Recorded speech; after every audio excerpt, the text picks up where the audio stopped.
Assalamualaikum warahmatullahi wabarakatuh. Waalaikumsalam warahmatullahi wabarakatuh.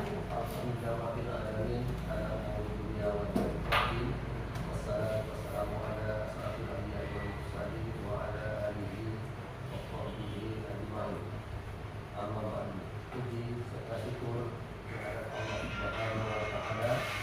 Allah yang memberikan kita umur panjang sehingga kita hari ini dapat duduk di dalam ruangan ini dalam rangka pembacaan suatu yang kendala dalam dunia pendidikan yang mengenai tentang ilmu tunggal yang sangat bagus untuk SD tidak 4 wakil. Dalam kesempatan ini, guru penggerak ini merupakan sebuah kekuatan bagi sekolah. Artinya kita sudah ada kekuatan ya. Di samping banyaknya kelemahan. Gimana dikatakan dengan kekuatan ya?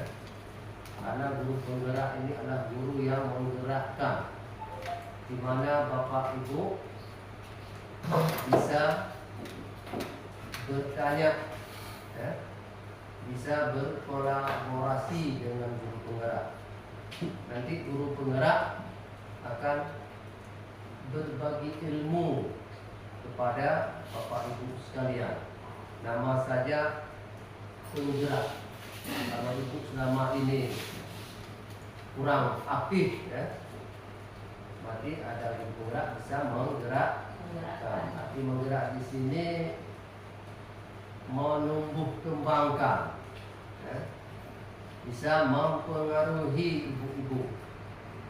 Kalau nanti guru penggerak tidak sanggup membawa perubahan pada SD ini, sama juga berarti tidak sanggup menggerakkan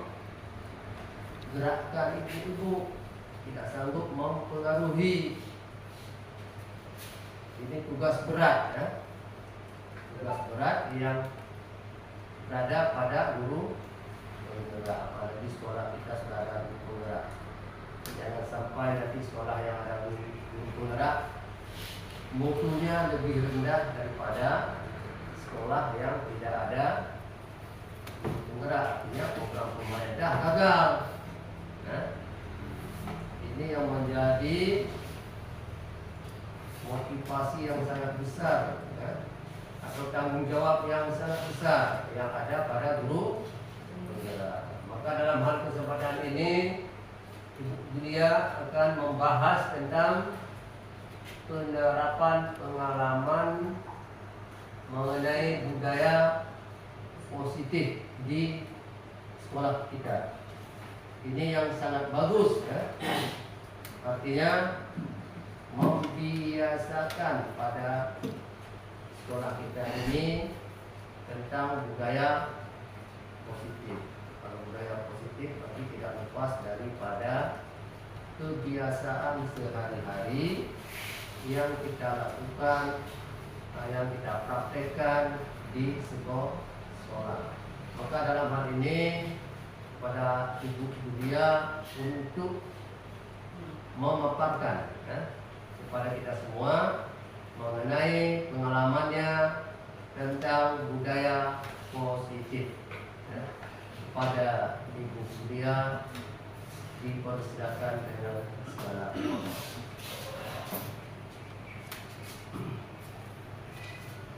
Bismillahirrahmanirrahim. Assalamualaikum warahmatullahi wabarakatuh.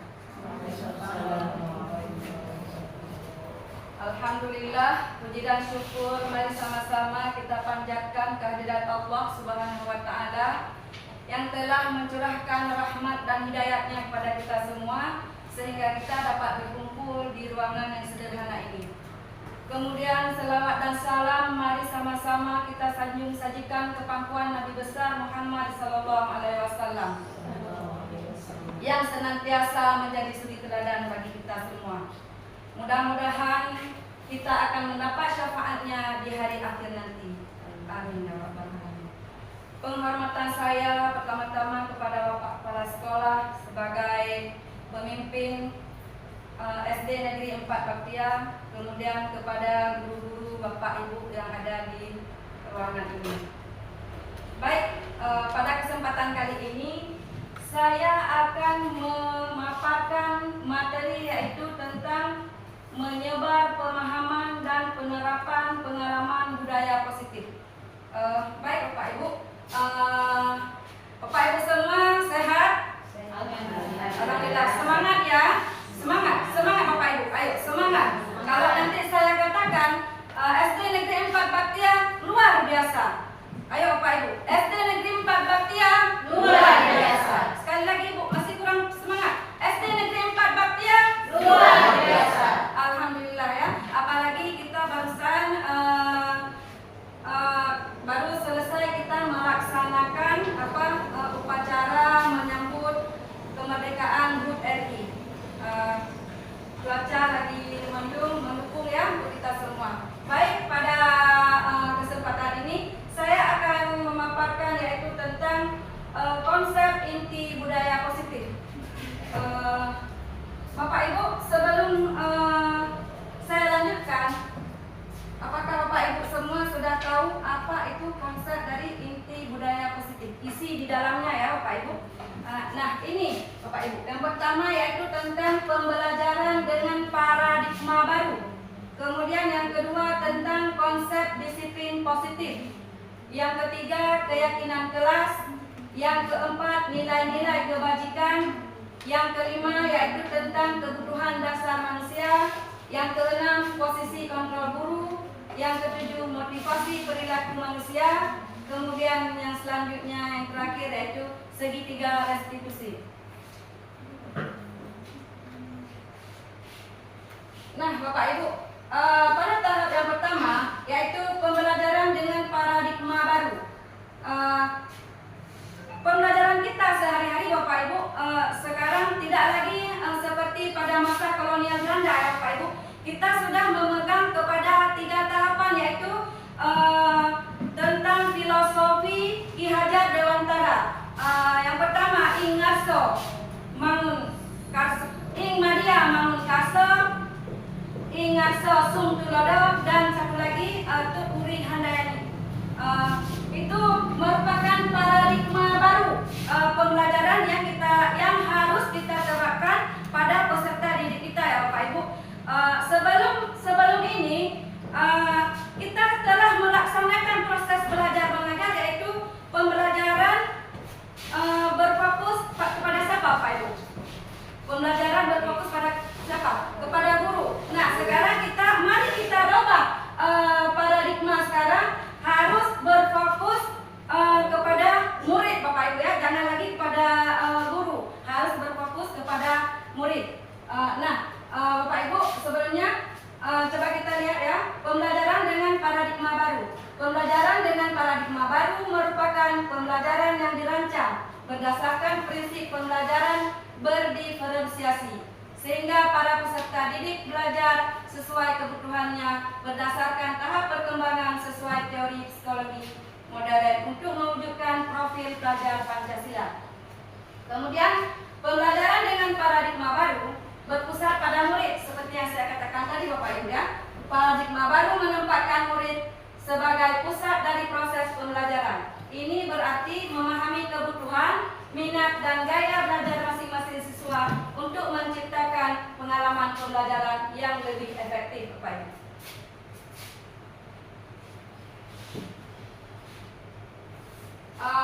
Yang kedua, konsep disiplin positif.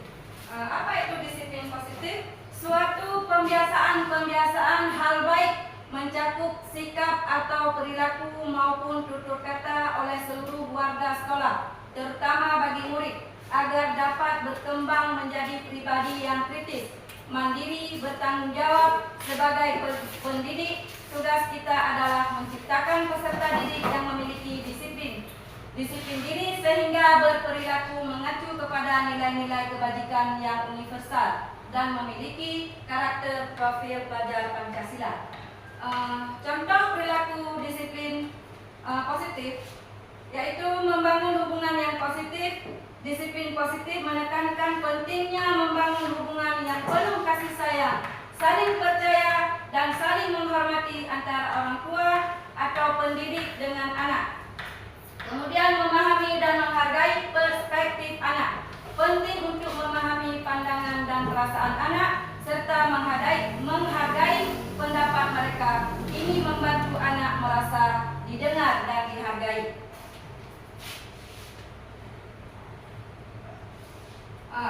Nah, ini keyakinan kelas kita, Bu. Keyakinan kelas artinya berupa pernyataan-pernyataan yang universal. Pernyataan keyakinan kelas senantiasa dibuat dalam bentuk positif. Keyakinan kelas hendaknya tidak terlalu banyak sehingga mudah diingat dan dipahami oleh warga kelas. Kesepakatan kelas merupakan aturan atau norma yang dibuat oleh guru dan siswa bersama-sama untuk menciptakan lingkungan belajar yang kondusif. Kesepakatan kelas ini penting untuk diterapkan di semua sekolah. Ini beda Bapak Ibu ya. Yang di bawah yaitu merupakan kesepakatan kelas. Kemudian kesepakatan kelas ini hampir sama dengan aturan sekolah. Kalau di atas keyakinan kelas. Keyakinan kelas ini Bapak Ibu yang kita bersama-sama berkolaborasi dengan anak-anak. Kita ambil kesimpulan kelas yang bagaimana gitu yang anak-anak inginkan. Itu keyakinan kelas Bapak Ibu. Nah, ini contohnya Bapak Ibu. Misalnya hadir tepat waktu. Itu keinginan anak-anak. Nanti kan kita minta sama anak-anak, kita arahkan pada anak-anak keyakinan apa, keinginan yang bagaimana, kelas yang bagaimana yang mereka impikan.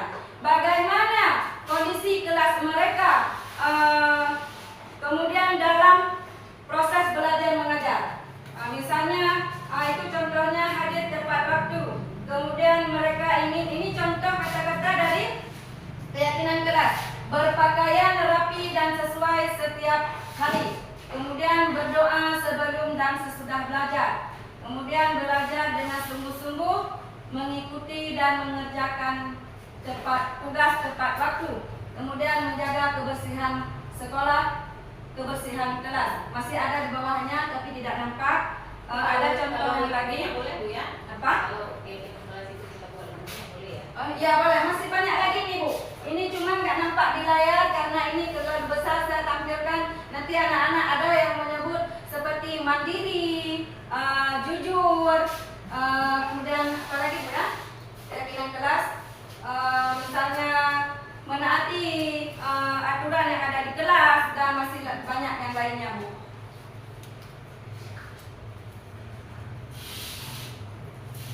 Nah, yang keempat yaitu nilai-nilai kebajikan. Nilai-nilai kebajikan universal meliputi hal-hal seperti keadilan, tanggung jawab, kejujuran, bersyukur, lurus hati, berprinsip, integritas, kasih sayang, rajin, komitmen, percaya diri, kesabaran, dan masih banyak lagi Bapak Ibu. Nah, kemudian yang kelima, nah inilah kebutuhan dasar manusia. Dalam proses belajar mengajar, kita harus tahu Bapak Ibu, apa itu kebutuhan dasar manusia. Ada 5 dia Bapak Ibu ya. Bertahan hidup, kasih sayang dan rasa diterima, kemudian penguasaan, kebebasan, kesenangan.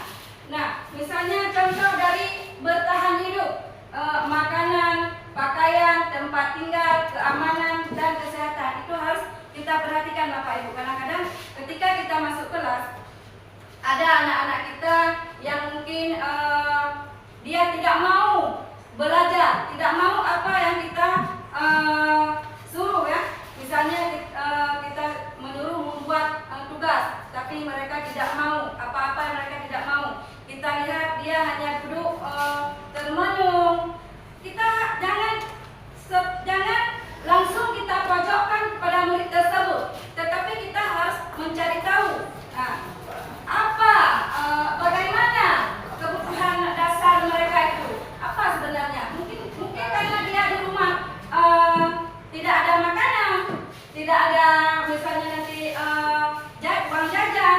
Nah, waktu kita lihat dia sampai di sekolah tidak ceria seperti anak-anak yang lain, Bu ya. Nah, adapun nanti kita lihat juga anak-anak kita ada yang mungkin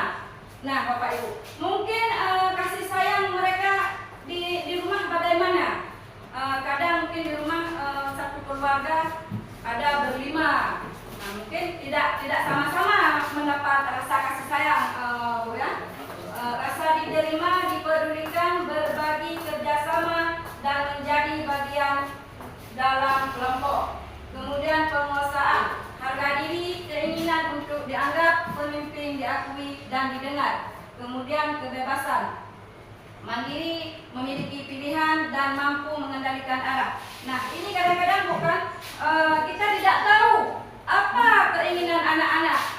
Kebebasan mungkin sampai di sekolah mereka itu merasa terkurung. Dari situ kita harus mengetahui apa pilihan mereka, mau mereka bagaimana. Kita harus mampu mengendalikan arah diri mereka. Nah, kemudian kesenangan. Nah, ini juga seperti yang kita lihat ya, bermain, humor, antusias dan tertawa. Nah, ini 5 posisi kontrol guru. Nah, ini yang harus kita perhatikan juga, yang penting Bu ya. Misalnya ini saya ambil dari kasus murid terlambat datang ke sekolah. Kita sebagai guru ada 5 posisi kontrol kita. Kan ada guru yang bersifat penghukum, ada yang membuat merasa bersalah ketika kita berbicara dengan anak-anak. Anak tersebut merasa dia itu merasa bersalah. Kemudian yang ketiga yaitu teman. Guru itu harus menjadi teman. Kemudian pemantau, manajer. Nah, kita lihat Bu ya, bagaimana guru itu yang bersifat penghukum. Misalnya anak-anak tadi datang terlambat, kita bentak-bentak mereka. Kenapa kamu selalu terlambat? Nah, coba kamu berdiri di depan, angkat kaki sebelah di depan kelas. Yang itu guru adalah sebagai penghukum. Jadi sebaiknya guru itu sebagai apa? Nah, kita lihat Bapak Ibu ya. Sekarang kita lanjut dengan pembuat merasa bersalah. Kadang-kadang kata-kata kita harus berbicara dengan anak-anak. Kita tanya bagus-bagus, kemudian kenapa dia itu datang terlambat. Dengan pembicaraan kita, misalnya ini kesekian kali sudah Ibu ingatkan, kamu senang ya melihat Ibu bertindak seperti ini. Nah, itu anak-anak merasa bersalah dengan ucapan yang kita keluarkan, Bu ya. Kemudian ada guru sebagai teman. Bagaimana kita rangkul anak-anak menjadi teman? Ayo dong, kamu selesaikan tugasnya supaya nilaimu bagus. Kemudian yang keempat yaitu guru sebagai pemantau. Kamu sudah melakukan kesalahan dan kamu tahu konsekuensinya. Sekarang selesaikan dan kumpulkan. Nah, itu guru sebagai pemantau. Nah, sebaiknya guru itu sebagai apa? Sebagai manajer. Apakah kamu tahu kesalahanmu? Keyakinan sekolah apa yang kamu langgar dan apa yang kamu lakukan untuk menyelesaikannya? Tadi bukan kita sudah membuat keyakinan kelas. Nah, tadi isinya misalnya disiplin, bertanggung jawab. Kalau mereka itu datang terlambat, berarti dia itu sudah melanggar keyakinan kelas tentang disiplin. Kita tanya terhadap anak-anak yang berbuat kesalahan. Kamu tahu kesalahan apa yang keyakinan kelas apa yang telah kamu langgar? Mereka akan menjawab sendiri. Karena kenapa? Keyakinan kelas tadi anak-anak yang buat dan kita berkolaborasi dengan kita. Mereka tahu kesalahan sendiri. Nah, ini Bu ya yang seharusnya guru itu sebagai manajer.